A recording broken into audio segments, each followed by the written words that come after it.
आपके 4:30 के पूर्व निश्चित समय के लिए रुके हैं या पहले शुरू करें? जैसे आपका 4:20 को छोड़ के कोई भी समय बता दीजिए आप। 21 तो हो गया, वैसे वो प्रावधान बदल गया आजकल। अब 4:20 कुछ नहीं है प्रावधान, संहिता में वो प्रावधान फर्क हो गया है। ये ठीक है, कौन है?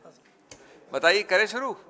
हाँ, अच्छा दोस्तों शुरू करें।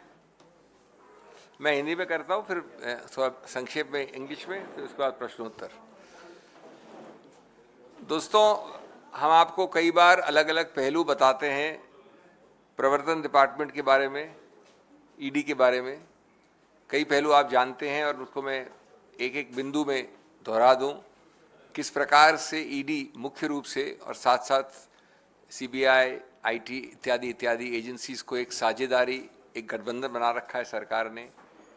किस प्रकार जो 10 या 20% राजनीतिक पहलू वाले केस होते हैं, उन 10 या 20% राजनीतिक पहलू वाले केसेस के 99% केस विपक्ष के विरुद्ध होते हैं, उनके लीडरों के विरुद्ध होते हैं। किस प्रकार से पूर्व चलने वाले केसेस जैसे ही दल बदल होता है रुक जाते हैं, बंद हो जाते हैं, अवरुद्ध हो जाते हैं, खत्म हो जाते हैं। किस प्रकार से अजीबोगरीब तथ्य होते हैं कि मैं साक्ष्य हूं आपके विरुद्ध, मैं 9 बार साक्ष्य देता हूं, उसमें आपका नाम भी नहीं लेता। 10वीं बार जब मैं गिरफ्तार हो गया हूं, उसके बाद साक्ष्य देता हूं, वो उसमें मैं कुछ कहता हूं, 1-2 शब्द आपके बारे में, और उसके बाद मुझे बेल मिल जाती है, और उसके बाद मैं पार्डन होके साक्ष्य बन जाता हूं, जिसको अप्रूवर कहते हैं। ये सब पहलू आपके चिर परिचित हैं, जाने माने हैं, आप लोग समझते हैं, जनता समझती है। ये एक रूटीन बन गया है, लेकिन रूटीन रूल नहीं होता, अपवाद है, ये याद रहे हमेशा। अब मैं इस संदर्भ के बाद अभी हाल की छत्तीसगढ़ के विषय में आपसे बात करना चाहता हूं। छत्तीसगढ़ का सो कॉल्ड लिकर स्कैम, और लिकर स्कैम भी चल रहे हैं इंडी गठबंधन के विषय में। मैं अब छत्तीसगढ़ की बात कर रहा हूं सिर्फ, ये आपको एक संदर्भ देके, एक प्राकथन देके। शराब घोटाले की एक काल्पनिक और सनसनीखेज भूमिका लिखी गई प्रवर्तन निदेशालय द्वारा छत्तीसगढ़ के विषय में, और विशेष रूप से लिखी गई क्योंकि चुनाव आ रहे थे।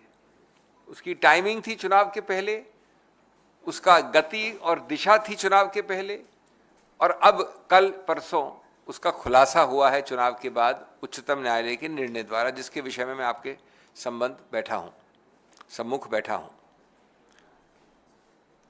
उच्चतम न्यायालय ने एक बड़ी विचित्र चीज आपके सामने रखी है। उन्होंने ये होल्ड किया कि पूरा मामला हम खारिज करते हैं। टुटेजा नाम था मुख्य रूप से, लेकिन उनको हर प्रकार से आरोपित किया गया था कि मुख्यमंत्री के साथ मिले हैं, 70 अधिकारी मिले हैं, शासन पूरी तरह से लिप्त है। उस केस में उच्चतम न्यायालय ने कहा, पहला कि कोई ऑफेंस ही नहीं है, हम क्वॉश करते हैं। दूसरा कि आप जानते हैं कि प्रवर्तन वाला जो धन शोधन, मनी लॉन्ड्रिंग कहते हैं, वो आधारित होता है पूर्व निर्धारित अपराध पे, जिसको प्रेडिकेट ऑफेंस कहते हैं। तो उच्च न्यायालय का ऐसा कोई प्रेडिकेट ऑफेंस ही नहीं है, तो जानवर नहीं है तो पूंछ कहां से हिल रही है? जब बॉडी नहीं है तो उसकी पूंछ कैसे हिल सकती है? तीसरा, उन्होंने कहा कि कोई इनकम टैक्स का नोटिस अगर जाता है तो इनकम टैक्स का कानून तो मनी लॉन्ड्रिंग प्रवर्तन विभाग के शेड्यूल में लिखा ही नहीं है, उसको भी आप बना देते हो। इस चीज को आपने कब बनाया? इसको आपने काल्पनिक, अपनी एक कुत्सित राजनीतिक मंशाओं के कारण 70 लोगों से अधिक अलग अलग विभिन्न डिपार्टमेंट्स के अंदर शासन को बदनाम करने के लिए, पूर्व मुख्यमंत्री बघेल के विरुद्ध हर प्रकार के आरोप लगाने के लिए, और इनकम टैक्स के ताबड़तोड़ छापेमारी